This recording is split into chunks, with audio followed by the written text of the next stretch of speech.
بتمن فطيرتين من بره هنعمل في البيت 7 فطاير شرقيين بكيلو دقيق واحد بس بطريقة سهلة وبسيطة، واي حشو عندنا نحطه جواها بتطلع في منتهى اللذاذة، طري ومورق من جوه مقرمش من بره، حاجة كده تتخطف على طول. اول ما تطلع من الفرن تلاقي الكل بيخطفها.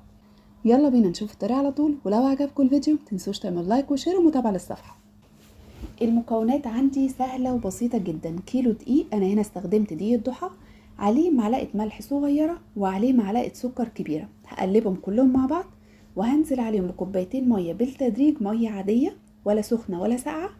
هنزل بالتدريج واحدة واحدة لحد العجينة ما تلم معايا بالشكل ده، وهفضل اعجن فيها لمدة 10 دقايق ربع ساعة لحد ما تكون مطاطية معايا بالشكل ده كده، ومش مش ماسكة في ايديا، يعني سايبة من ايديا خالص زي ما انتوا شايفين.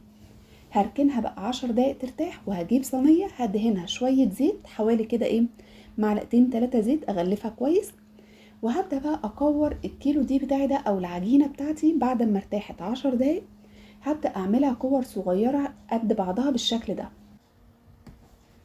بعد ما خلصناها كلها كور بالشكل ده هغطيها بكيس واحط كمان عليه فوطة، وهسيبها ترتاح ساعة او نص ساعة كده على جنب لحد ما اجهز الحشو. احنا هنا مش بنسيبها تخمر ولا اي حاجة، احنا مش حاطين ولا خميرة ولا بيكنج باودر، احنا سايبينها ترتاح عشان تبقى سهلة معانا في الفرد. هنا خلاص العجين ارتاح معايا، سبته لمدة ساعة وجهزت كل الحشوات بتاعتي، وجهزت جنبي كمان طبق فيه نص كوباية سمنة على نص كوباية زيت. وهبدأ افرد كده السمنة والزيت على الكونتر الاول او على المفرش اللي هفرد عليه العجين، واخد اول كورة عملتها وافردها بايديا بالشكل ده لحد العجينة ما تبقى شفافة جدا، ابقى شايفة المفرش من تحت العجين، وادخل فيها الهواء بالشكل ده. هي بتتفرد بكل سهولة لانها ارتاحت مدة كويسة جدا معايا، فهتلاقوا الفرد بتاعها سهل. ولو احنا بنفردها اتقطعت مننا ولا اي حاجة مش مشكلة خالص، كل ده بيتلم جوه الفطيرة. اول واحدة بقى فردتها بالشكل ده، هحط بقى جبنة موتزاريلا وفلفل رومي وزيتون وسجق كنت مسويه على النار من غير اي حاجة خالص، يعني يا دوبك كده شوحته او شويته كده على النار من غير اي حاجة. قطعته قطع صغيرة وهحطه جوه الفطيرة بالشكل ده. طبعا الحشو ده اي حاجة عندنا بنحطها، يعني كان في واحدة برضو مشكلة كده عملتها سجق على اللحمة مفرومة، فكان طعمها حلو جدا برضو. الحشو ده اي حاجة عندنا بنحطها، اهم حاجة ان احنا نعجن كويس ونفرد العجينة كويس بالشكل ده. هبدأ بقى اقفلها من الجناب وكمان من الطروف بالشكل ده كده، ودي كده اللي هنحطها جوه الفطيرة التانية. ممكن نسويها على كده، وممكن بقى نعمل واحدة تانية وندخلها فيها لو عايزينها مورقة اكتر. هجيب كورة تانية من العجين وافردها بنفس الطريقة. شايفين سهلة جدا في فردها، وندخل الهواء كده من تحتها عشان تورق معانا وتبقى خفيفة كده. القطع اللي حصل ده كله مفيش مشكلة خالص، كده كده كله بيتلم جوه الفطيرة. هناخد بقى اللي حطينا فيها الحشو جوه التانية اللي فردناها، مع كل شوية نحط شوية سمنة على زيت الخليط اللي احنا مجهزينه، ونلم العجينة على الفطيرة التانية زي ما انتوا شايفين كده بالظبط. شايفين هي اصلا عشان ارتاحت كويس واتعجن كويس مورقة كده وعمالة تتنفخ حلوة جدا.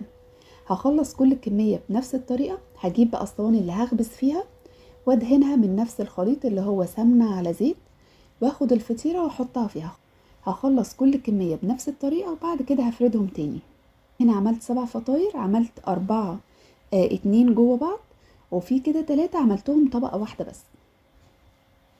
دي عملتها موتزاريلا وسجق لان عندي ابني مش بيحب الاضافات الكتير، فبيحبها موتزاريلا وسجق بس، فانا عملتها له صغيرة كده من غير طبقة تانية للفطير. كمان ممكن نسويه على البوتاجاز مش في الفرن. في الوقت ده بقى كده انا كنت مشغله الفرن يسخن عشان ادخل الفطير كله مره واحده. كده خلصت كل الكميه. هنجيب بقى من اول واحده خالص عملناها ونبدا نفردها في الصينيه بالشكل ده، بتتفرد بكل سهوله جدا. شايفين الصغيرين دول اللي هم طبقه واحده من العجين، اللي هم الصغيرين اللي في البايركس.